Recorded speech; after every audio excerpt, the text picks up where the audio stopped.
ষষ্ঠ শ্রেণীর ভূগোল বিষয়ে মডেল অ্যাক্টিভিটি টাস্কিং এখানে আলোচনা করা হয়েছে। এটি পার্ট 1 ভিডিও। যারা পার্ট 2 এবং পার্ট 3 প্রশ্ন এবং উত্তরগুলো পাওনি তারা ডিসক্রিপশন বক্স থেকে অথবা ভিডিও শেষে দেওয়া লিঙ্ক থেকে দেখে নেবে। 1 নম্বর প্রশ্ন, চাঁদের পরিবেশ সম্পর্কে চন্দ্র অভিযানকারী দলের অভিজ্ঞতার বিবরণ দাও।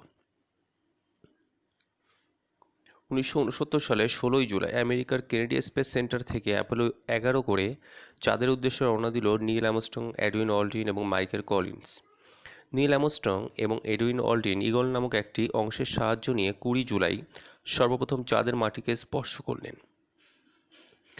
তাদের এই অভিযান এবং পরবর্তীতে হওয়া অন্যান্য অভিযানগুলির মাধ্যমে চাঁদের অনেক অজানা তথ্য সম্পর্কে মানুষ অবগত হয়েছে। যায় না, তেমনি একজনের কথাবার্তা অন্যজন শুনতে পায় না।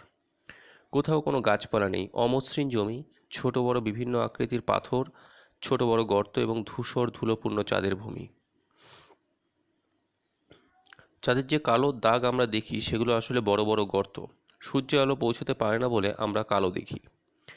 চাঁদে বাতাস না থাকায় আকাশকে ঘন কালো দেখায়। সূর্যের আলো বিচ্ছুরিত হতে পারে না বলে চাঁদের কোনো রং নেই।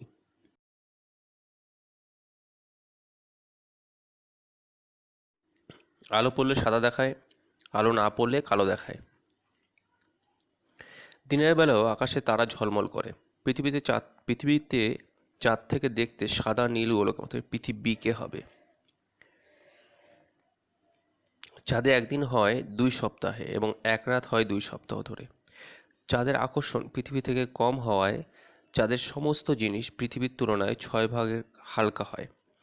এ কারণে চাঁদে অভিযাত্রীরা লাফিয়ে লাফিয়ে চলে। 2 নম্বর প্রশ্ন, পৃথিবীর প্রকৃত আকৃতি পৃথিবীর মতো, যুক্তি সহকারে বক্তব্যটির ব্যাখ্যা দাও। গ্রিক দার্শনিক অ্যারিস্টটল চন্দ্রগ্রহণের সময় চাঁদের ওপর পৃথিবীর গোলাকার ছায়া দেখে বলেছিলেন পৃথিবী গোলাকার। পরবর্তীতে আর্যভট্ট এরাটোস্থেনিস গোলাকার পৃথিবীর ধারণাকে সমর্থন করেছিলেন। পরবর্তীতে জানা যায় পৃথিবীর উৎপত্তির সময় একটি উত্তপ্ত জ্বলন্ত নমনীয় গোলাকার বস্তুর ন্যায় ছিল। গোলাকার নরম বস্তু আবর্তন করলে তার মধ্যভাগে স্ফীত হয়। পৃথিবী আবর্তন করে, এ কারণে পরবর্তীতে ধারণা করা হয়েছিল পৃথিবী গোলাকার নয় বরং অভিগত গোলক বা ন্যাসপাতির মতো।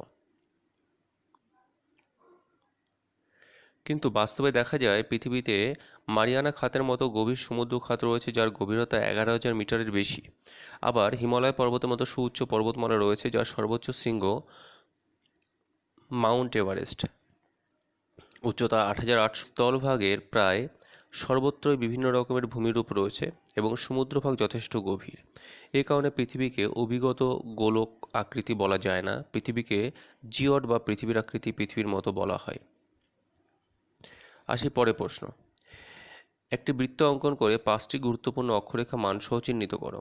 এখানে একটা বৃত্ত অঙ্কন করা হয়েছে। এখানে 5টি অক্ষরেখা মানসহ চিহ্নিত করা হয়েছে। একটা কর্কটক্রান্তি, মকরক্রান্তি, নিরক্ষরেখা, সুমেরু বৃত্তরেখা এবং কুমেরু বৃত্তরেখা। এই ডান দিকে এগুলো মান দেওয়া আছে।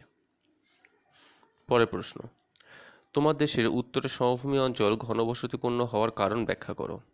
আমাদের দেশ ভারতবর্ষ। ভারতের উত্তরে গঙ্গা সিন্ধু ব্রহ্মপুত্র নদীর অববাহিকায় গঠিত সমভূমি অঞ্চল যা পাঞ্জাব, হরিয়ানা, দিল্লি, উত্তরপ্রদেশ, বিহার, পশ্চিমবঙ্গ, অসম রাজ্যে অবস্থিত। এই সমভূমি অঞ্চল অধিক ঘনবসতিপূর্ণ। নদীগুলি দীর্ঘদিন ধরে হিমালয় থেকে পলি, বালি, কাদা প্রভৃতি এই অংশে সঞ্চয় করে সমভূমি সৃষ্টি করেছে। পলিসঞ্চিত এই সমভূমি চাষবাসের জন্য খুব উপযোগী এবং মাটি খুব উর্বর প্রকৃতির।